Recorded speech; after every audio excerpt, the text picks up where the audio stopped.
la información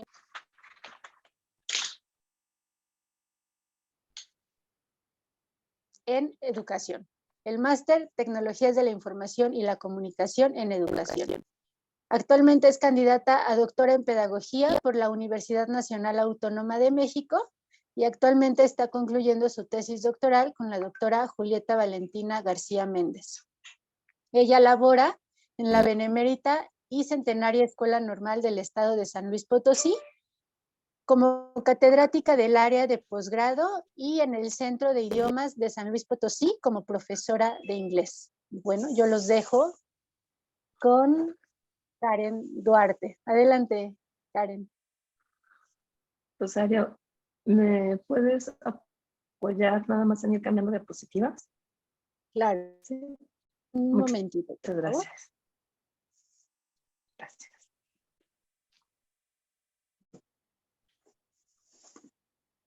Me la enviaste al correo electrónico, ¿verdad? Sí.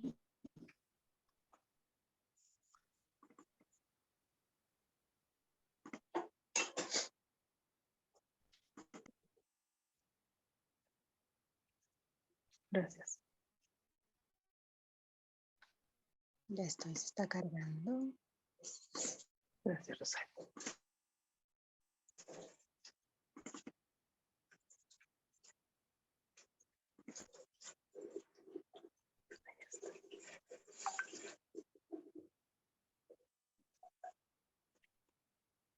Listo, tú me indicas, por favor. En la primera, por favor. Gracias. ¿La que sigue? Sí. La siguiente. Gracias. Buenas tardes.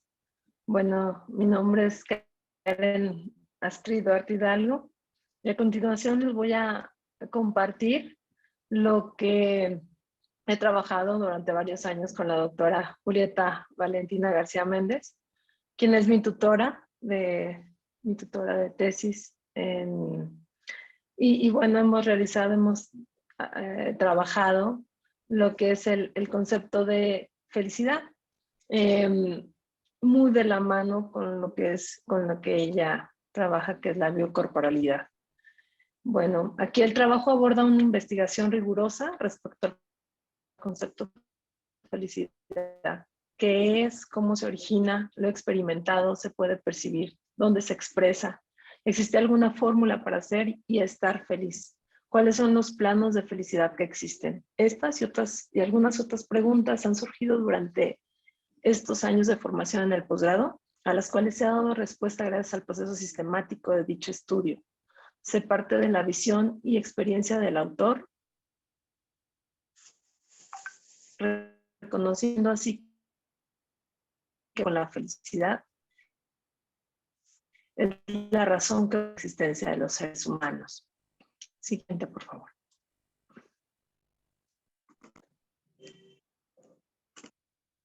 El concepto felicidad es por naturaleza un concepto subjetivo, porque su definición recae en la noción de cada persona. Es decir, cada persona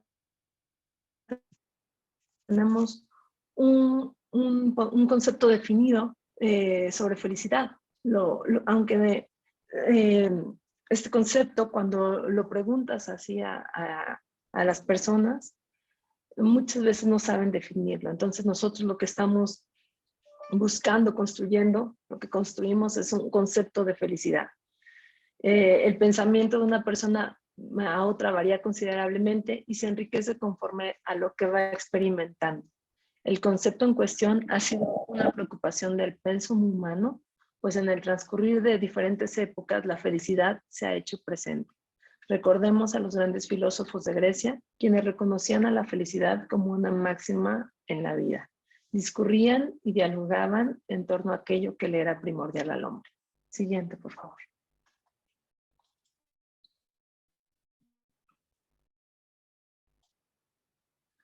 Este trabajo es una aportación al área de la pedagogía, cuyo objeto de estudio e intervención es la construcción del concepto de felicidad en los niños a través de la educación. García, 2008, la pedagogía propone para todos y cada uno. Es la disciplina que convoca a la ciencia, a la filosofía, al arte y a la tecnología a entrar en el aula de una institución educativa. Es el camino expedito para adquirir saberes y prácticas. La escuela, la institución educativa legítima y de influencia sutil, donde el Homo sapiens adquiere saberes y desarrolla habilidades para vivir en sociedad. Esto también es un concepto que ha construido la doctora Julieta y al cual le estoy agregando un poquito para mi tesis. Siguiente, por favor.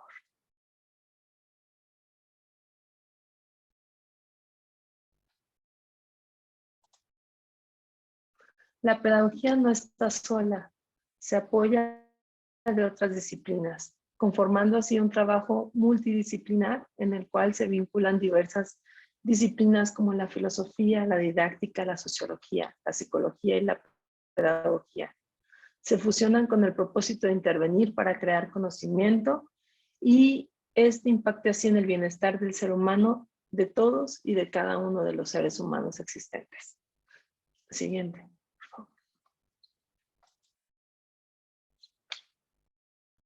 La pedagogía como disciplina filosófica nos invita a pensar y a crear conceptos, a crear estrategias que permitan aprendizajes significativos, aprendizajes para la vida.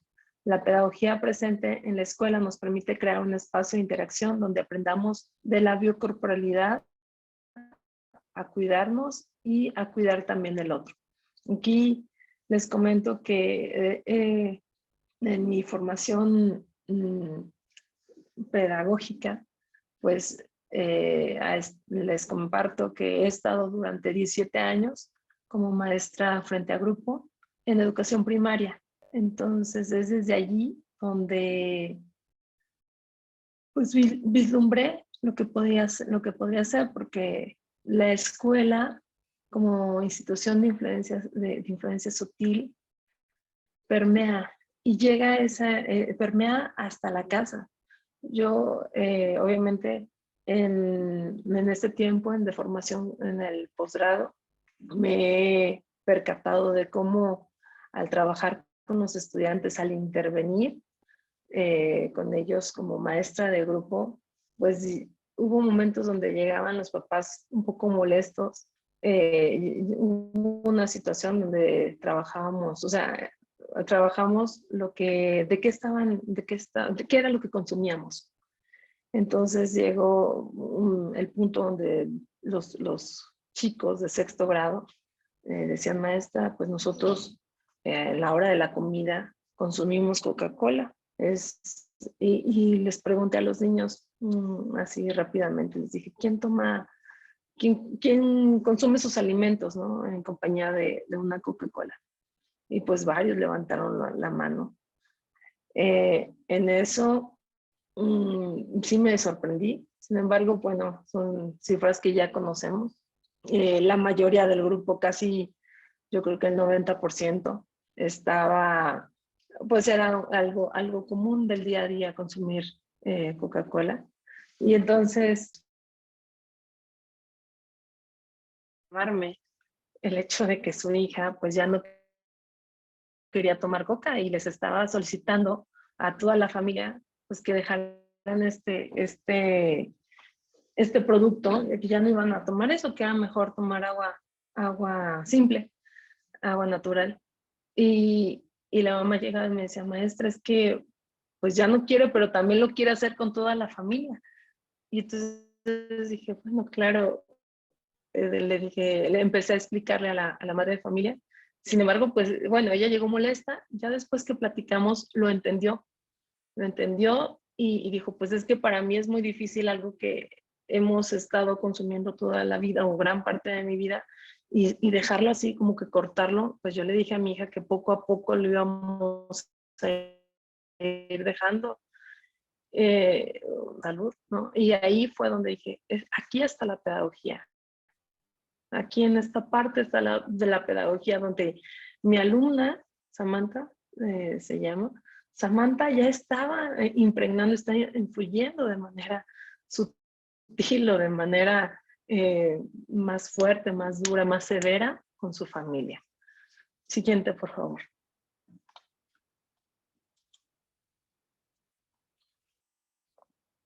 Bueno, aquí como antecedentes tenemos aquí tenemos el 20 de marzo de 2015, está establecido desde el 2012 como el Día Internacional de la Felicidad. Sin embargo, el día 20 de marzo de 2015, el secretario general de las Naciones Unidas, Ban Ki-moon, da el siguiente mensaje. Dice: deseo a todos los habitantes del mundo un muy feliz Día Internacional de la Felicidad. La búsqueda de la felicidad es una cuestión seria. Uno de los principales fines de las Naciones Unidas es que toda la familia humana sea feliz. Paz, prosperidad y vidas dignas para todos. Eso es lo que buscamos. Queremos que todos los hombres, mujeres y niños disfruten de todos sus derechos humanos. Queremos que todos los países conozcan el placer de vivir en paz. Queremos que tanto las personas como el planeta sean bendecidos con el desarrollo sostenible y que no deban sufrir los efectos catastróficos del cambio climático. Demos gracias por lo que nos hace feliz y dediquemos nuestros esfuerzos a llenar nuestro mundo de felicidad. Gracias. Bueno, aquí vemos, refiero a esta cita del secretario general de las Naciones Unidas, pues cómo no brinda un concepto de felicidad. Sin embargo, bueno, tiene intenciones, así lo vemos, por hacerlo. Tenemos aquí la declaración, siguiente por favor, Rosario, gracias. La Declaración de Independencia, donde Thomas Jefferson, bueno, es la Declaración de Independencia en la cual está establecida la felicidad. Dice: Thomas Jefferson fue el principal autor de la Declaración de Independencia de los Estados Unidos de América de 1776, el cual se considera como el primer documento histórico en el que se reconocen los derechos humanos más fundamentales y donde se lucha contra el imperialismo británico. Bueno, dice, la declaración establece unos principios fundamentales y el primero dice la búsqueda de la felicidad como un derecho inalienable. ¿Okay? Aquí, en este modelo pedagógico contemporáneo en la educación primaria, para la educación primaria, pretendemos, tenemos como objetivo la búsqueda, la construcción de la felicidad de cada ser humano. Estamos conscientes de que no podemos crear la felicidad para el otro, siempre tiene que ser para uno, y si nosotros trabajamos solidariamente, en sororidad, podemos construir un mundo para todos, y esto siempre a través de la pedagogía. Siguiente, por favor.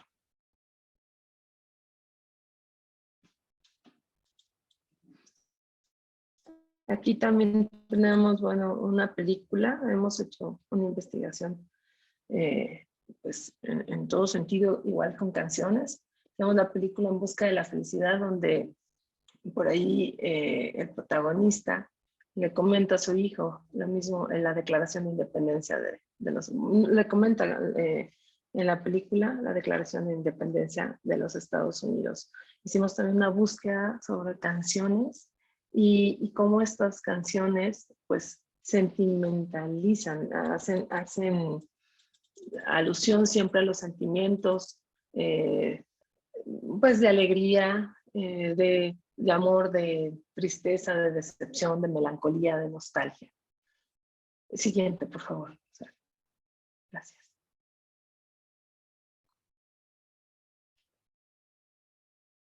Bueno, aquí tenemos a la felicidad. Este es de un libro del autor de Pastor.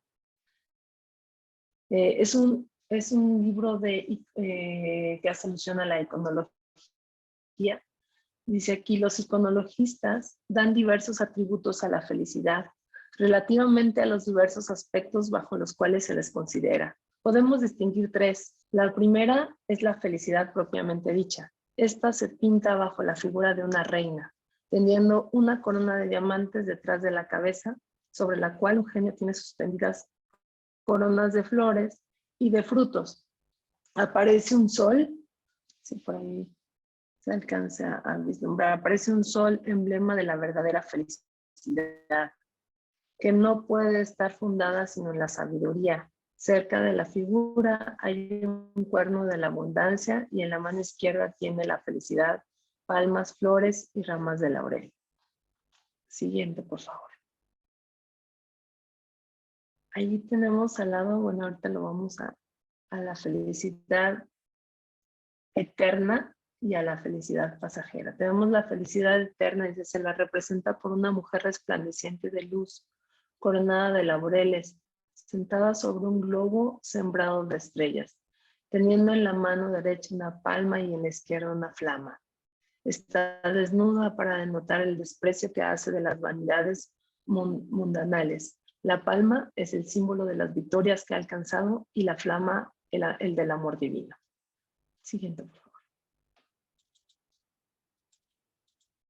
La felicidad pasajera, que también está allí en la editorial, ahorita lo vamos a volver a ver en el último. Según algunos iconologistas, se representa la felicidad pasajera por una mujer cuya frente está adornada de una diadema, ceñida con una cinta de diamantes y teniendo un cetro. Marcha con rapidez y se apoya sobre esa planta frágil cuyo fruto es la calabaza. Podrían añadirse también golondrinas y otras aves de paso. Aquí viene el último, siguiente, gracias. El infortunio. Y el infortunio, bueno, es el emblema natural, ahí está, en la parte de atrás de la felicidad. Dice, es el emblema natural del infortunio es una mujer afligida, cubierta de harapos, desnudo el pecho, aniquilada, implorando de rodillas el socorro de los demás, mostrando un niño llorando porque no puede alimentarlo. Está aquí al frente. Atrás es la felicidad eterna y esta es la felicidad pasajera, la que está aquí en el frente, en la parte más pequeña. Bueno, continuamos. Gracias. Siguiente. Este trabajo surge de la realización de entrevistas a estudiantes de educación primaria y de una propuesta de resingularización de la biocorporalidad, favoreciendo así la felicidad. En esta presentación compartiré brevemente mi tesis doctoral que se ha trabajado con la doctora Julieta y con el grupo de doctorantes. Siguiente.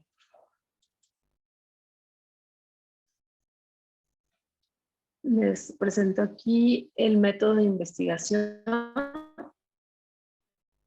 Partimos desde, bueno, desde la retrospectiva de la práctica docente para dar continuidad con la identificación, el análisis del concepto felicidad a través de la consulta bibliográfica, consulta también, les comentaba por ahí, de canciones, de películas, de consulta a compañeros y a los estudiantes de educación primaria.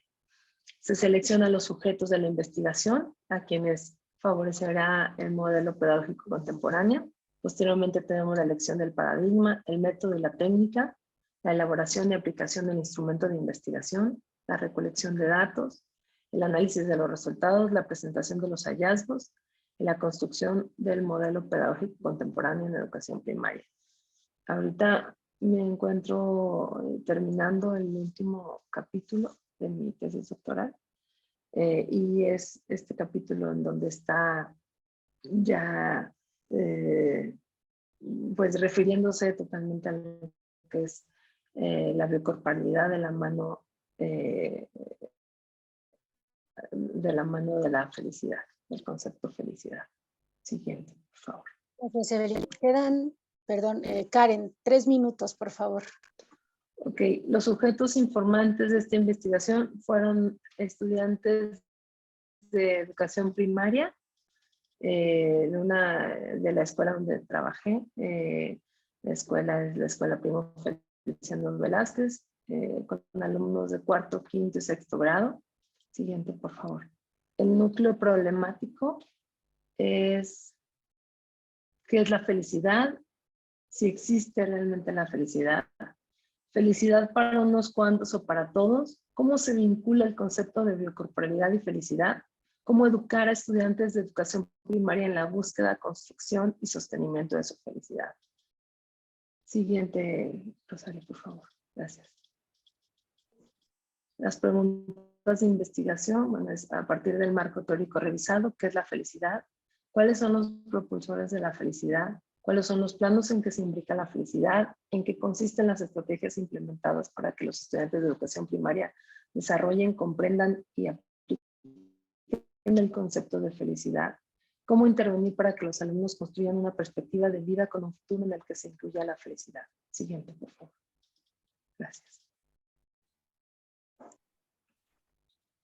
El objetivo de esta investigación fue diseñar un modelo pedagógico contemporáneo a través de la vinculación de la filosofía, la ciencia, el arte y la tecnología, los cuales permitan introducir y comprender el concepto de biocorporalidad para favorecer a los estudiantes de la Escuela Primaria Oficial Primo Feliciano Velázquez con el fin de establecer los propulsores y los planos que permitan la búsqueda, construcción y sostenimiento de su felicidad.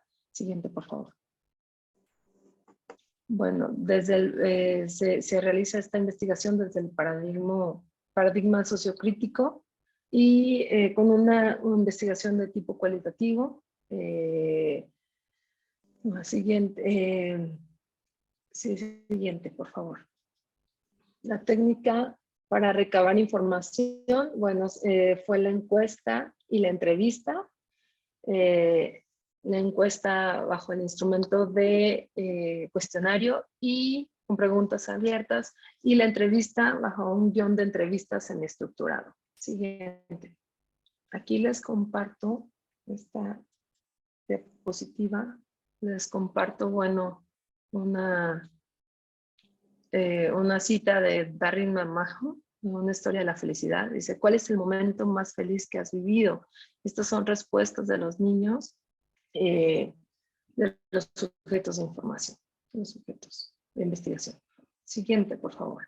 Bueno, aquí nada más para, permíteme, Rosario, tantito para anunciar. Ellos dan como momentos más felices que han vivido, el pasear con su familia, viajar a la playa, jugar con sus amigos, sus cumpleaños, el trabajar en equipo, estar con sus mascotas, estar en la escuela, aprender algo nuevo, jugar al fútbol. Siguiente.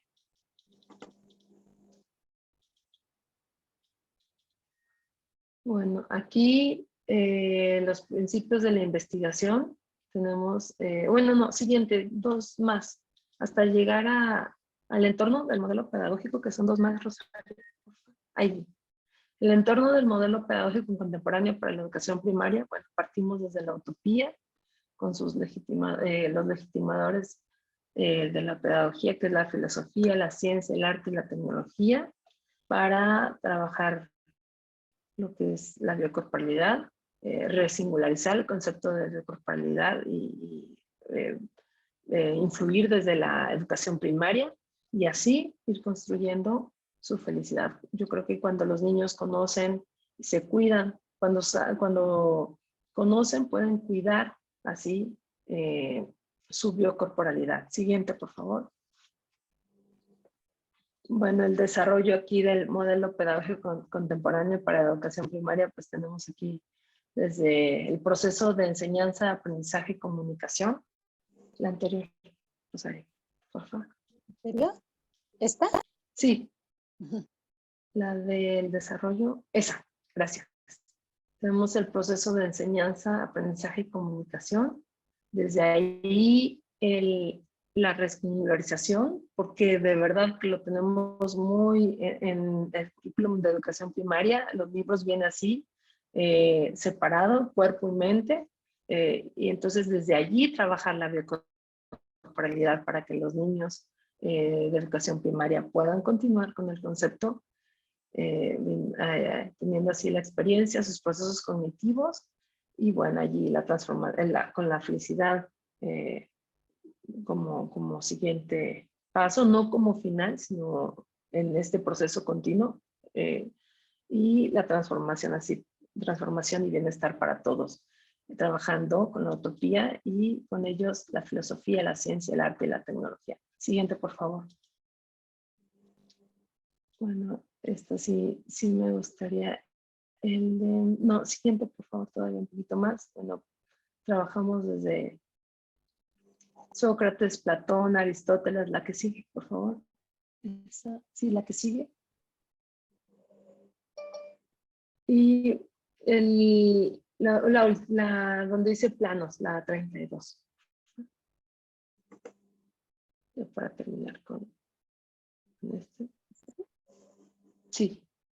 Bueno, y aquí bueno, está la construcción del modelo pedagógico contemporáneo, donde trabajamos, después de todo esto, trabajamos lo que son los planos de la felicidad, los cuales se imbrican a ellos.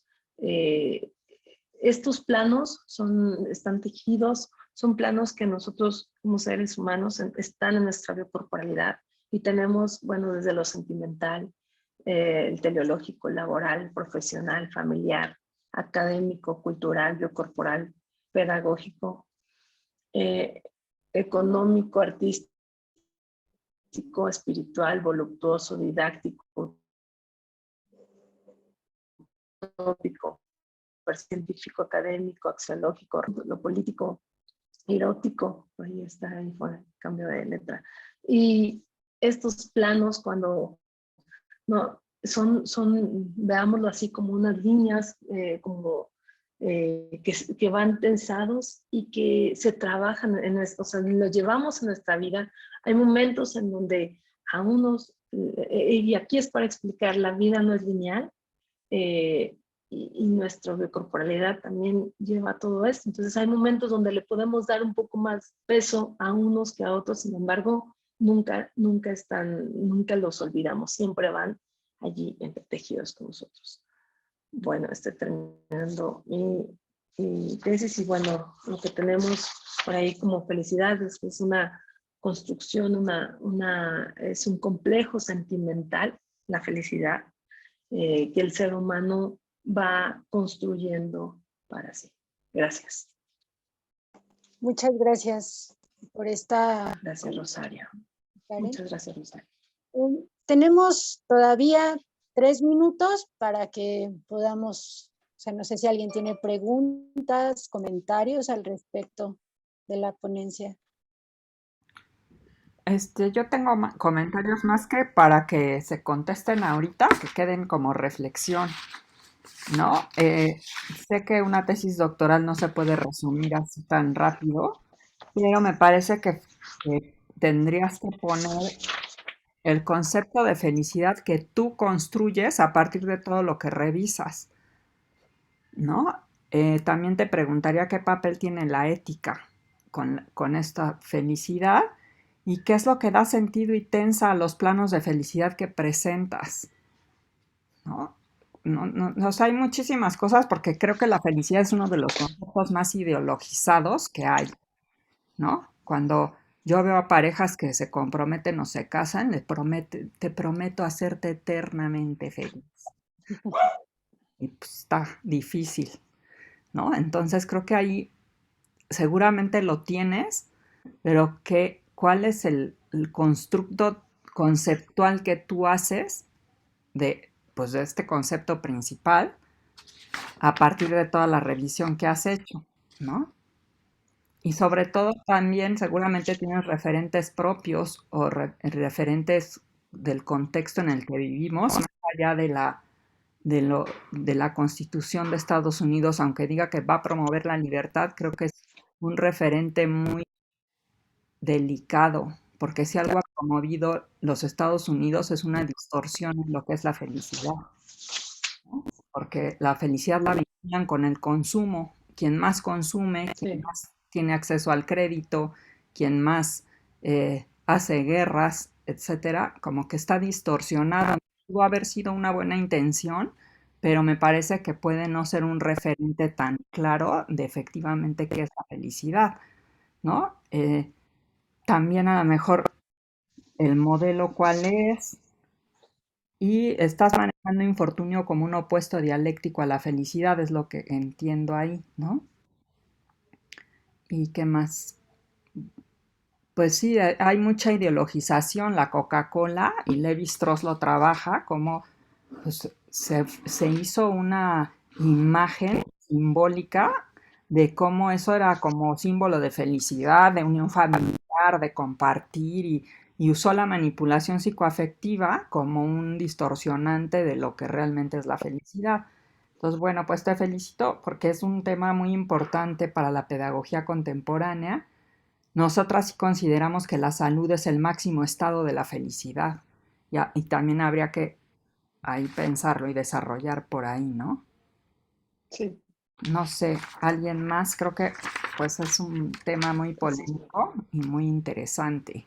No sé si alguien más quiere hacer algún comentario para no quedarme yo con todo el tiempo. Gracias, Moni. Gracias a ti, Karen.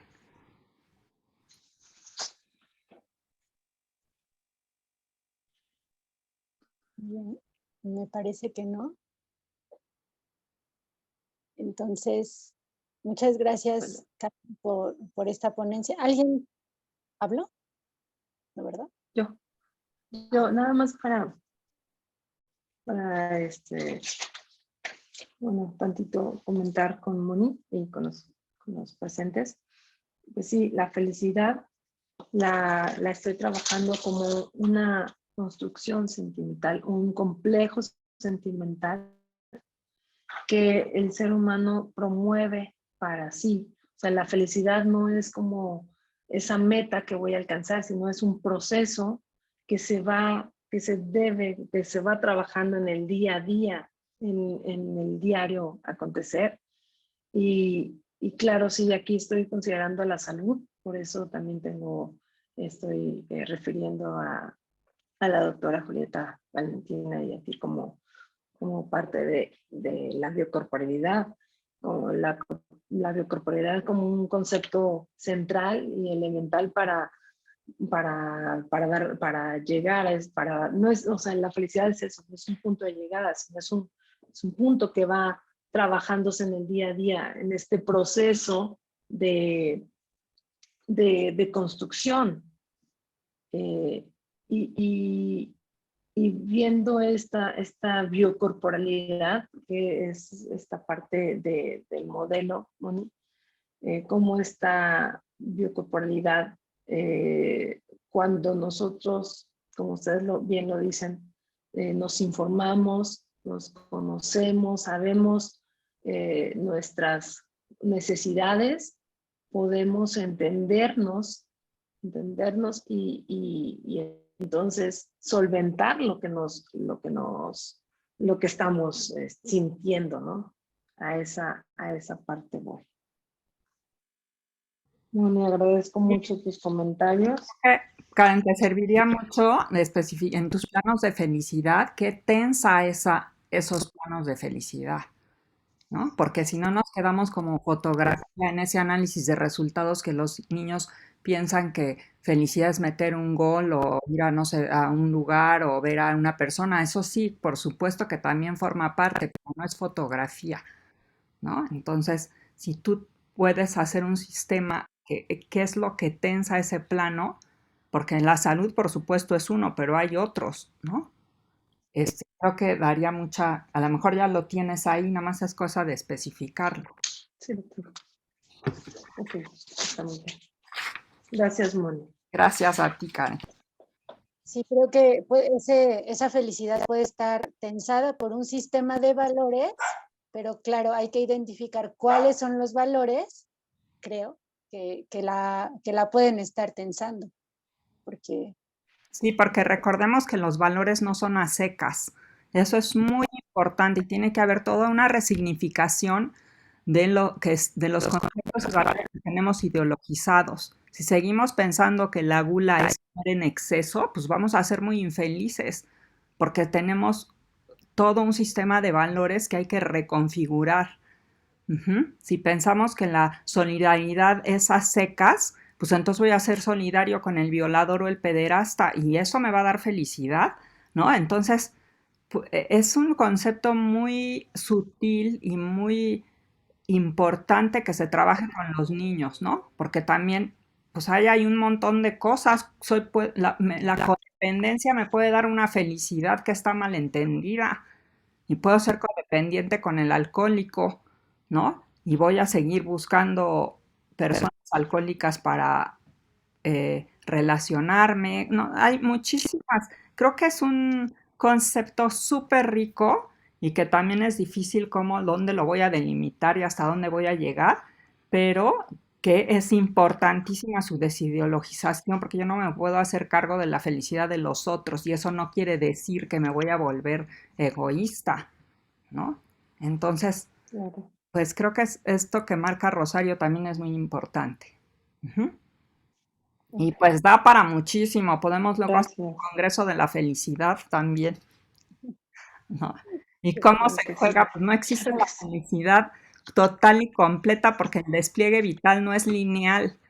Ujú. O sea, la felicidad también, como dices, es un complejo sentimental y también va a estar configurada por dificultades, a veces por malestares, y pensamos que voy a llegar a la felicidad y ya así como un estado inmaculado, y no, es más bien un camino, la vida es una cosa espesa que hay que ir sorteando y que va a haber momentos de mucha felicidad, tranquilidad, etcétera, y otros que no tanto, pero no por eso el balance final va a ser negativo. En fin, da para muchísimo. Muchas gracias por traer este tema y Gracias, problema Moni. a la mesa. Muchas Gracias, gracias. Moni. Gracias, Exacto, Mónica. no es tampoco permanente, no, porque si pensamos que la felicidad va a ser permanente, vamos a ser muy infelices también. Ujú.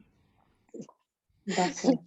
Bien, pues seguimos con esto de la biocorporalidad y la siguiente ponencia es de María del Rosario Medina Cordero. Ella nos va a presentar la ponencia, la actividad biocorporal y el cuidado de sí. Entonces, se las presento. Ella es pedagoga, licenciada en Pedagogía por la Facultad de Filosofía y Letras de la Universidad Nacional Autónoma de México, diplomada en Pedagogía Contemporánea para la Formación Docente e Innovación Curricular y Didáctica por la CUAIED y la UNAM. Perdón, la socioeducativas con personas jóvenes y adultas por la Universidad Pedagógica Nacional. Dentro de la Universidad Nacional Autónoma de México, es ayudante de profesor en la Dirección General del Deporte Universitario, adscrita al Centro de Estudios del Deporte Físico de la UNAM. Fue docente de intercambio académico en la Universidad Matehuala, San Luis Potosí, ponente en el primero y segundo Congreso Universitario del Deporte y la Cultura Física, así como en los conversatorios Las Ciencias del Deporte, que se transmiten en vivo por Facebook Deporte UNAM, donde también participa dentro de la barra de acondicionamiento físico. Es miembro académico de la Red Pedagógica Contemporánea, participando como ponente, coordinadora y maestra de ceremonias en los congresos 1, 2 y 3, y también en el cuarto, el día de mañana, de Pedagogía Contemporánea. Ha colaborado en el programa Desarrollo de Competencias Lingüísticas del Instituto de Investigaciones Filológicas. Tuvo participación como tutora par en el programa de tutorías entre iguales de la Facultad de Filosofía y Letras y como aplicadora de pruebas académico-vocacionales ProUNAM e Invoca a los alumnos de la Escuela Nacional Preparatoria y el Colegio de Ciencias y Humanidades. Y entre muchas cosas más, los dejo con la pedagoga Rosario Medina Cordero. Adelante, Rosario. Gracias, Rosario, por tu presentación. Buenas tardes a todos y todas los que nos acompañan hoy en la sesión. Voy a presentar pantalla. Y bueno, ya Rosario hizo favor de presentar un poco de las actividades que realizo. Y mi trabajo está muy encaminado a la actividad física, el ejercicio físico y el deporte. Por eso me interesó presentar esta pequeña trabajo, esta reflexión acerca de la actividad biocorporal y el cuidado de sí. Es este terreno filosófico, social, ético, artístico que se toca muy poco desde la educación física, y ya hace ratito Karen hablaba de lo poco que se habla de la educación sentimental, bueno, la educación filosófica y el cuidado de sí dentro de, como parte de la actividad biocorporal, pues también es un tema urgente dentro de la pedagogía contemporánea. Entonces, bueno, para comenzar, me gustaría presentar este concepto que se aborda a partir de un enfoque filosófico, el enfoque del cuidado de sí o el ocuparse de sí mismo, como lo llamaba Michel Foucault. Él plantea la hermenéutica del yo y plantea estas herramientas o estas tecnologías que son necesarias para el desarrollo individual y colectivo. Entonces, estos conceptos, cuidado de sí, preocuparse de sí mismo, ocuparse de sí mismo, no es un concepto nuevo, no es una idea o ideología que esté llegando hoy como novedad, sino más bien un concepto que se ha ido relegando de los planes y proyectos educativos pues, en todos los ámbitos y áreas, ¿no? Hablar del cuidado de sí, bueno, es hablar de la vida cotidiana, hablar de la vida contemplativa, hablar de filosofar, cuando se es joven y cuando se es viejo, es este espacio donde dicen, bueno, estoy de ocioso, estoy pensando en mí, o estoy pensando en lo que voy a hacer mañana. Es un espacio filosófico, un espacio donde pocas veces, hoy en día, se nos da esa pauta, ¿no? Porque dicen, estás de ocioso como si el ocio fuera y bien lo mencionan, o más bien lo mencionan ahí dentro de una frase, la madre de todos los vicios, ¿no? Cuando en realidad el ocio es esta facultad o esta posibilidad que tenemos para la vida contemplativa a lo largo de nuestro ciclo vital. El cuidado de sí implica todas estas formas de cuidado y estas formas en las que yo como humano voy a desarrollar saberes sobre mí mismo. Rosario, Sí. no te interrumpa. Es que en la pantalla no vemos el PowerPoint. Estamos viendo también un texto. Ay, perdóname, lo quito. ¿Así está bien? Ahora sí. Ya, Ahí. listo, gracias. No sé por qué hizo eso, pero bueno. Entonces les decía que hablamos del cuidado de sí como esta facultad de ocuparme de mí mismo, de saber qué es lo que necesito, de reconocerme y conocerme a mí mismo. Una de las intenciones que también tienen desde la pedagogía contemporánea, ese conocerse para cuidar, está basado también en esta filosofía de pensar en sí mismo. Y bueno, al respecto, ya no jala. Ahí está. Les decía que Michel Foucault habla de las tecnologías entendidas como esa matriz de la razón práctica y como de todas estas herramientas o acciones, actitudes que va a tener el ser humano para encaminar su día a día, ¿no? Y lo divide, Michel Foucault lo divide en 4 tipos de tecnologías: las tecnologías de producción, las tecnologías de sistemas de signos, las tecnologías del yo y las tecnologías del poder. Cuando hablamos de tecnologías de producción, son todas estas herramientas o acciones que hace el hombre o que llevamos a cabo hombres y mujeres para manipular objetos o crear algo, ¿no? A eso se le llaman las tecnologías de producción. A las tecnologías de sistemas de signos es todas estas tecnologías o estas herramientas que utilizamos para comunicar algo o para generar, a lo mejor el lenguaje, por ejemplo, o la comunicación está basado en una tecnología de sistema de signos. Yo puedo entender cómo se escribe o cómo se habla cierto idioma o bajo cierta lógica cuando estoy entendiendo esta tecnología de sistema de signos. Mientras que las tecnologías del yo y las tecnologías del poder son las tecnologías del yo, son todas estas actividades, acciones que hago sobre mí mismo para cuidarme, para conocerme, para interactuar con otros, para,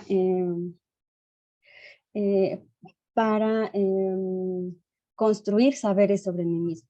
Mientras que las tecnologías de poder son todas estas tecnologías que están extrínsecas, pero que intervienen en mi desarrollo, en mi forma de ser o en mi forma de actuar. Todas estas tecnologías están separadas para su entendimiento, sin embargo, es muy raro que se separen, ¿no? En el desarrollo del ciclo vital aplicamos cada una de estas tecnologías. Y Michel Foucault también plantea que es a partir de ellas donde el sujeto tiene dominio de sí mismo o se ve dominado, que ese es otro tema acerca de la cuestión del poder y cómo ejercemos poder sobre nosotros y sobre los otros, ¿no? Bueno, estas tecnologías del yo, que son las que me voy a basar y hablar específicamente del cuidado de sí, son las que le van a permitir a nos van a permitir a cada uno de nosotros efectuar por cuenta propia o con ayudas de otros, operaciones sobre el cuerpo, el alma, eso mencionaba Foucault, el pensamiento, la conducta, y esto va a permitir tener transformaciones de sí mismos al fin de alcanzar cierto grado de felicidad, ya lo mencionaban hace ratito, pureza, sabiduría o inmortalidad. Y bueno, en este sentido yo agregaría alcanzar cierto grado de salud, ¿no? Alcanzar ese estado de salud o ese estado de bienestar, por el que tanto se pugna hoy en día en todos los sistemas educativos, e incluso son lemas, ¿no? Para algunas sociedades. Lo que nos hace preguntarnos entonces es, ¿qué es este sí mismo al que hay que cuidar y en qué consiste ese cuidado?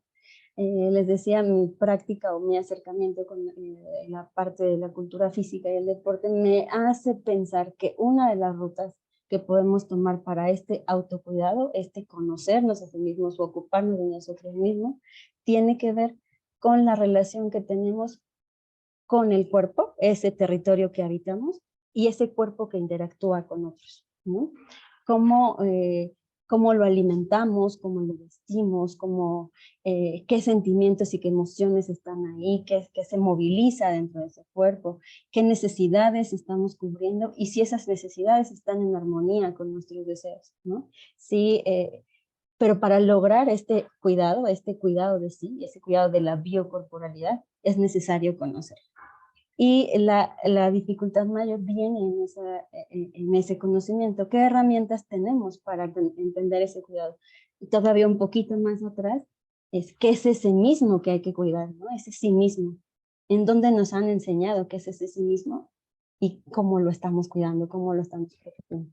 Yo estoy hablando de la actividad biocorporal y este cuidado de sí como ese conjunto de actividades, ese movimiento. La actividad biocorporal como esas actividades, esas actitudes, esas acciones que se llevan día con día, y hablando específicamente de cultura física y ejercicio, pues hablamos de la actividad biocorporal que se vincula con el cuidado de sí, y es esa actitud con respecto a uno mismo, con los otros y con el entorno. Es esa posibilidad que tenemos para poner atención a los pensamientos, a las acciones, a las actitudes, a las conductas, y también tomar acción sobre nosotros mismos para transformarnos y para hacernos cargo de uno mismo. La pregunta sería, ¿qué tanto tenemos ese conocimiento de sí? Tal como hacíamos hace un ratito en el taller de epistemología sentimental, encontrar el origen de este cuidado de mí mismo y qué acciones estoy tomando para poder ejercer, ¿no? Más allá de ejercicio físico, ejercer todas esas posibilidades, ¿no? ¿Qué herramientas estoy utilizando? ¿Qué tecnologías estoy utilizando para mi cuidado biocorporal o el cuidado biocorporal? Oh, se me traba un poquito. Ahí está. También me gustaría hacer una distinción y hablar de el movimiento y la motricidad, ¿no? El movimiento es un cambio de posición, no un cambio de lugar de un cuerpo, pero un cuerpo puede ser su celular que tiene en la mesa o el vaso de agua, ¿no? Mueven un cuerpo de un lado a otro. Entonces ya moví mi taza, ¿no? Y eso es movimiento, para la taza y para mí, ¿no? Y podría ser incluso un acto físico-biológico que permite al individuo o al objeto desplazarse, ¿no? Entonces, todas las actividades cotidianas, todo lo que realizamos cotidianamente implican movimiento. El respirar, el estar sentados ahora escuchando esta conversación implica movimiento, ¿no? El parpadear, el tomar notas, está implicando movimiento. Pero la motricidad tiene un trabajo implícito más fuerte, porque es una forma de expresión humana. La motricidad es un acto intencionado que va a tener factores subjetivos, que va a depender de la conciencia de sí, del cuidado de sí, del conocimiento de sí, ¿no? El sujeto, sí, por ahí lo tenía una persona, o sea, todos nosotros, si hacemos este ejercicio, somos capaces de meter la mano en el bolsillo sin necesidad de voltear a ver dónde está mi bolsillo, porque motrizmente soy consciente de ese espacio, de ese tiempo, de esa condición espacio-temporal. Y eso lo hace el cuidado de sí, el conocimiento de sí, ¿no? La taza no sabe dónde es su derecha y su izquierda, se desplaza porque es un objeto, pero nosotros somos sujetos y con un acto intencionado, con un acto consciente. Y tenemos alrededor elementos subjetivos, ¿no? que ya lo mencionaban también durante toda la mañana, la expresión sentimental, ¿no? También forma parte de ese movimiento y también va a dar intenciones motrices a estas actividades. A mí me pareció interesante utilizar estas imágenes en movimiento, porque estos niños que ven aquí en la pantalla que están haciendo actividad biocorporal necesitan conciencia corporal para correr, tocar los conos, ¿no? Tienen una instrucción dada, un mecanismo, hay una tarea asignada, sin embargo, no podrían hacerlo sin esa conciencia corporal, ¿no? Ese cuidado, esa atención. Por lo tanto, quizá estemos peleados un poco con separar el cuerpo y el alma y la mente y demás, pero sí podemos entender que el cuerpo es un territorio específico, un espacio donde la biocorporalidad habita, ¿no? Es ese tiempo, ese espacio específico, y cada sujeto tiene un cuerpo, y cada sujeto interacciona con otros sujetos. Es ahí donde podemos encontrar o podemos relacionarlo con la vivencia corporal, con la expresión biocorporal. La biocorporalidad es un sujeto viviente, ¿no? Es una relación recíproca entre la conciencia y el mundo, es una apertura de entender la conciencia que tengo hacia el mundo o del mundo, es decir, ser mundo, yo soy con el planeta, ¿no? Soy planeta, soy cuerpo, soy planeta, ¿no? Formo parte de ese entorno. Y por lo mismo ahí hay interacciones intersubjetivas y también me va a permitir la interacción con los otros y estos niveles de solidaridad que se podrían desarrollar o se pueden organizar desde diferentes estructuras y diferentes nociones. Por lo tanto, ahí está. Me atrevo a afirmar que la utilización personal y consciente del cuerpo y sus manifestaciones, cualquiera que estas sean, hacen ostensible la biocorporalidad.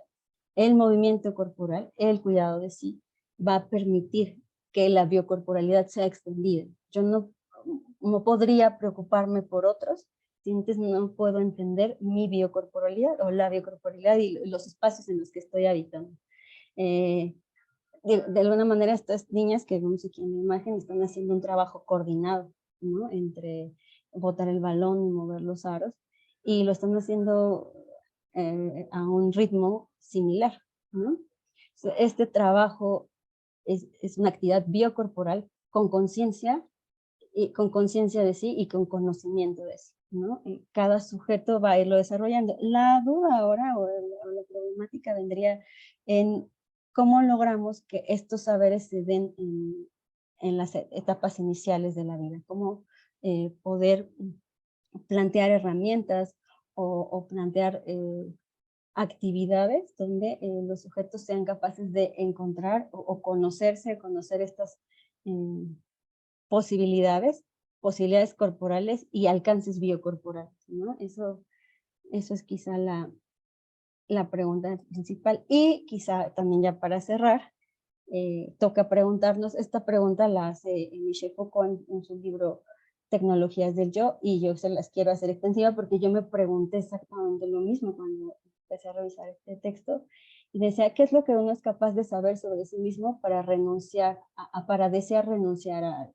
Y es que la conciencia de sí nos va a permitir reconocer que la educación sentimental que hemos tenido a lo largo de la vida no corresponde a los niveles de actuación de una actividad, o por ejemplo de la pedagogía contemporánea, ¿no? O a nivel ecológico, a nivel ético, a nivel rizomático, cómo hemos ido conectando estas ideologías que soy capaz de romper como ideología que he aprendido a lo largo de la vida, que me han ido inculcando mis padres, mis amigos, mis maestros, y cómo puedo romper con ello para desear renunciar a esto y construir un cuidado o una conciencia corporal, una conciencia biocorporal que vaya más allá de de romper con una, pues más bien se trata de romper con una estructura. Se trata también de tomar acciones de percepción individual y que esta percepción individual nos permita trabajar sobre una construcción biocorporal. Se trata de conocer el cuerpo para dominarlo, para hacer un cuidado y una experiencia teórica y práctica, ¿no?, de lo que estamos viviendo. Se trata también de intervenir de forma sistémica en el cuerpo, o sea, desarrollar el cuerpo, la biocorporalidad, buscar su salud o la salud biocorporal y buscar también sentir esta biocorporalidad, reconocer las sensaciones corporales, reconocer los movimientos corporales y trabajar sobre esa estimación o esa cuidado sentimental. También se trataría de aceptar el cuerpo, aceptar la biocorporalidad, no como un acto de conformarse, sino como una actividad de entender que tiene esa forma, ese estado, y que necesitamos equilibrarlo para aumentar nuestra satisfacción personal y la satisfacción con el entorno.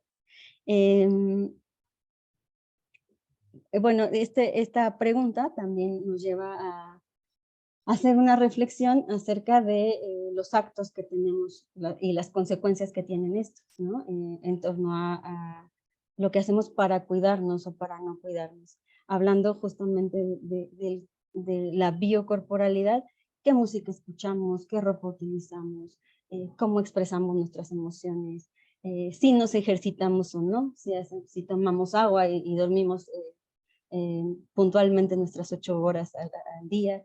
Es un trabajo de analizar o orientar el autocuidado o orientarnos hacia el autocuidado y buscar que los proyectos que tengamos, las acciones que tomemos, sean benéficos para el individuo y para la colectividad, ¿no?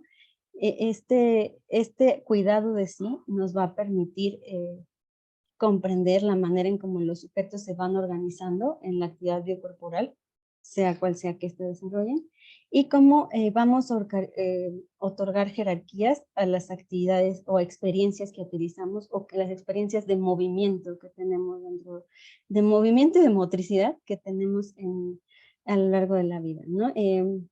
Se trata de tener en cuenta que el cuerpo o la biocorporalidad es toda una unidad, ¿no? Es un trabajo, es toda una unidad que se mueve y que en los escenarios con experiencias y expresiones motrices, ¿no? Eso es lo que le va a dar significado y sentido a las actividades que se realizan cotidianamente.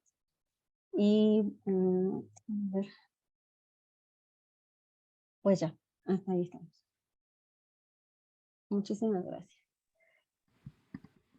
Bien, muchas gracias, Rosario. Ya tenemos creo que hay varias cosas que comentar, pero aquí ya tenemos preguntas en el chat. Pregunta Beatriz Maldonado. ¿La motricidad puede considerarse la capacidad de movimiento que tenemos los seres humanos? ¿La motricidad es la capacidad de ejercer movimiento?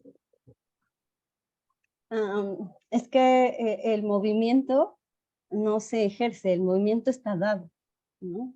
O sea, desde que los árboles se están moviendo en este momento, ¿no? Nosotros tenemos movimientos internos que no son capaces de, que tal vez no son perceptibles, ¿no? Pero dentro, si acabamos de comer, que la mayoría acaba de comer, hay trabajo intestinal, el movimiento intestinal, ¿no? O sea, es un movimiento que se da. La motricidad es una acción consciente.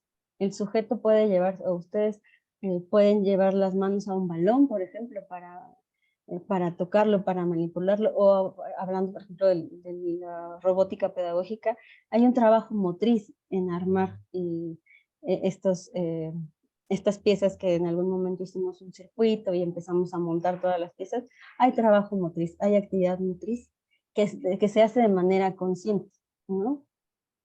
Conscientemente estoy insertando el alambre en el punto A, del punto B al punto C. Implica lateralidad, implica ubicación espaciotemporal, implica un desarrollo de los gestos motores finos y los gestos motores gruesos, ¿no? Para ubicar las piezas. Entonces, yo, a reserva de lo que digan los demás, la motricidad no es solo la capacidad de movimiento, la motricidad es un acto consciente de, para hacer... ¿dónde está esto? Perdón. Sí, me estoy trabando. La motricidad es un acto consciente que, donde se ejerce el movimiento. No.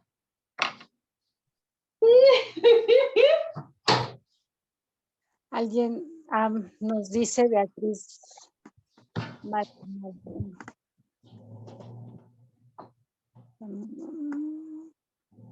El movimiento se lleva a cabo por la acción de fuerzas que lo provocan. Por ejemplo, cuando se desplaza una pelota de un lado a otro. La pelota no se mueve por sí misma, sino de principio por haberse visto afectada por una fuerza ejercida por otra fuerza.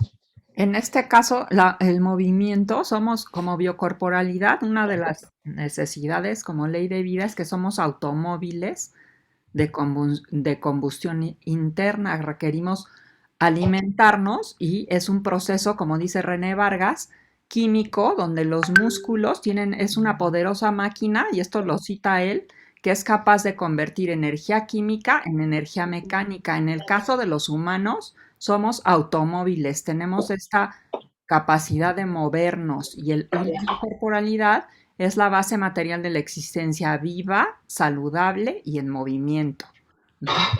La pelota, pues no, la pelota es un objeto que requiere precisamente que una acción se ejerza de fuerza para que provoque su movimiento. En el caso de los humanos no es así, y la biocorporalidad se organiza de manera interna en sistemas, en interacción y en interdependencia para que esto sea posible.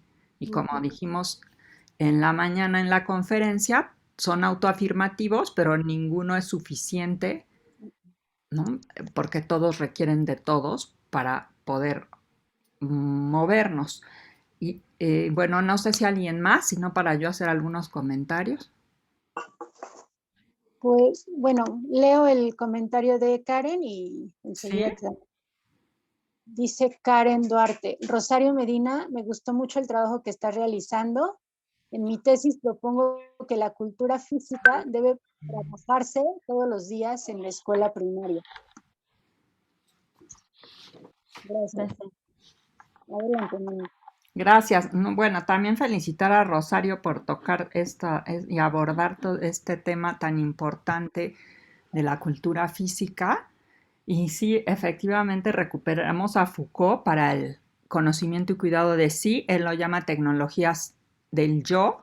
Nosotros transitamos ya las tecnologías del yo a tecnologías biocorporales, ¿no? Complejizando este abordaje. Y Foucault también lo que ahí resalta es que antes sí estaba vinculado el conócete con el cuídate y luego se desvinculó, nada más conócete, pero pues ¿para qué? ¿Quién sabe? ¿No? Entonces, estas tecnologías del yo vuelven a vincular el conocimiento y el cuidado de sí y nosotras desde la pedagogía contemporánea ya lo trabajamos como tecnologías biocorporales que van mucho más, que abarcan de manera mucho más amplia y compleja, ¿no? Y creo que es muy importante y cómo es tan ideologizado este concepto, ¿no? Porque en un momento dices el territorio que habitamos, cómo lo vestimos, cómo lo alimentamos, pero al final ya haces el cambio de percepción y ya dices, si tomamos, si nos alimentamos, si nos ejercitamos, ¿no?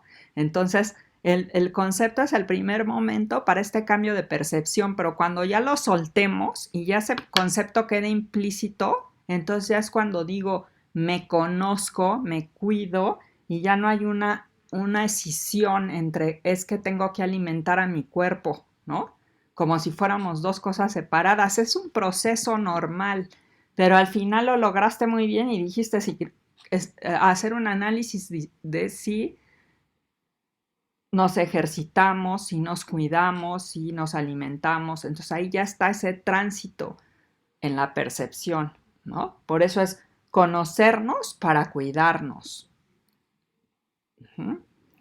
Y bueno, pues sí, también es muy, muy interesante. Y el concepto, pues es el primer momento para hacer un análisis y luego una síntesis unificadora y ya podernoslo apropiar en nuestro lenguaje. Cuando dejemos de pensar que somos algo distinto a nuestro cuerpo, sino que somos, y todo el mundo hacemos esas decisiones, ¿no? Es un proceso muy difícil porque lo hemos vivido de una manera demasiado fuerte, el pensar que nuestro cuerpo es algo de nosotros y no que somos a secas, ¿no? Entonces, bueno, felicidades y pues muy importante tema.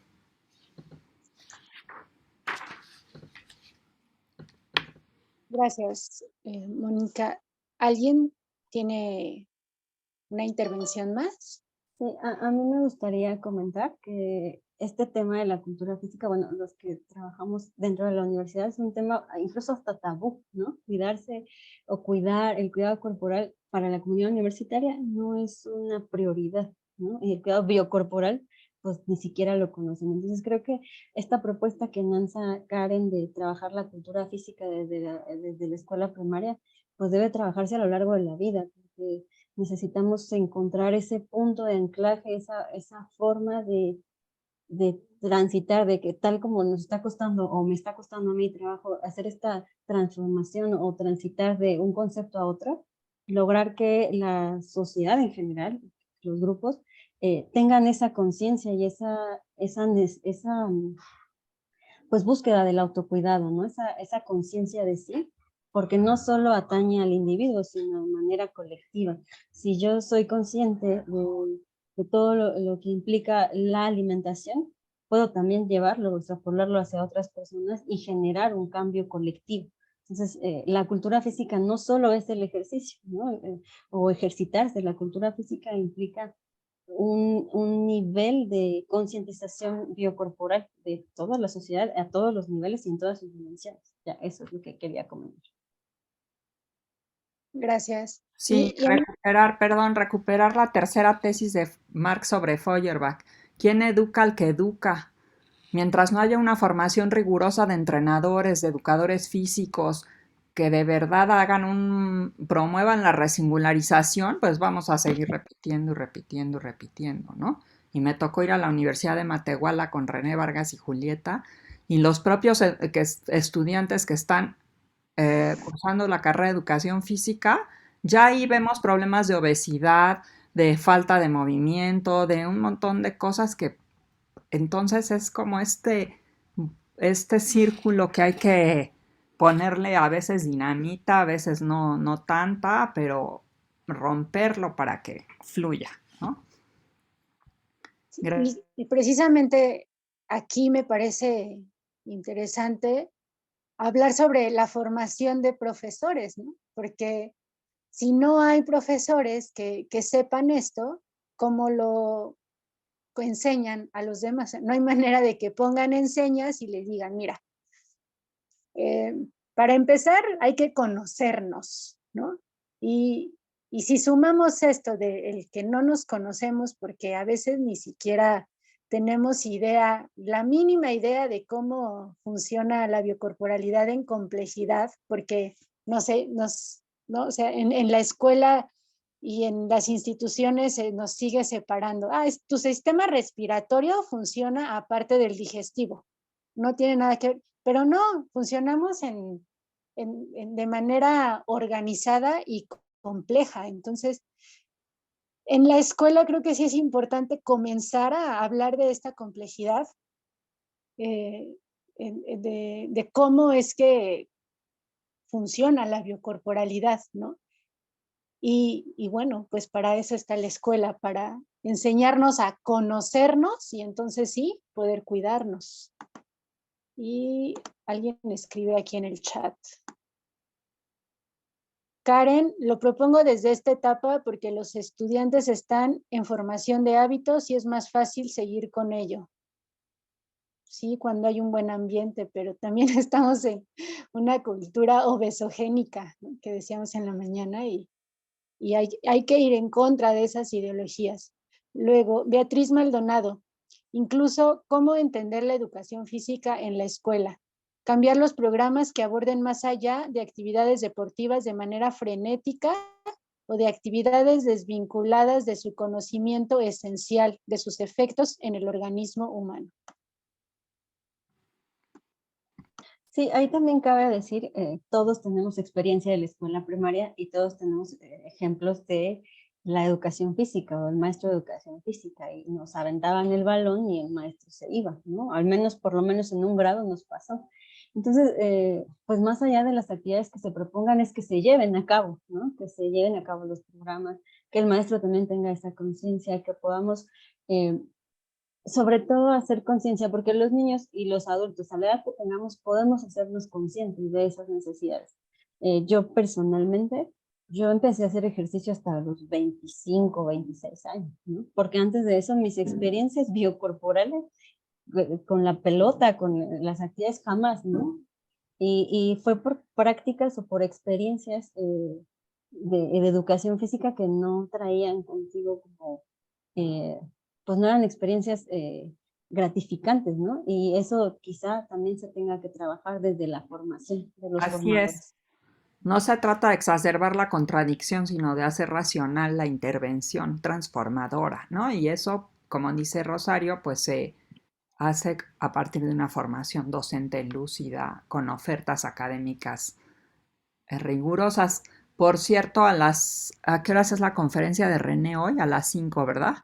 También los invitamos a que se queden. Va a exponer un tema muy interesante también sobre el movimiento y la fisiología. Ujú.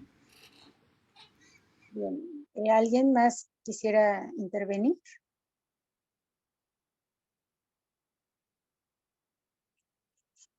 ¿No? Bien. Entonces podemos dar concluida la ponencia de Rosario y tenemos un descanso en esta sala principal de 10 minutos. Regresamos por favor a las 4:20. Vamos a tener la ponencia Alimentación Contemporánea y el Consumo de Germinados con el licenciado Adolfo Muñoz. Entonces, a las 4:20 nos reunimos nuevamente aquí para seguir estudiando la biocorporalidad. Muchas gracias. 4:20, ¿verdad? Muchas gracias. Gracias, bye. Gracias.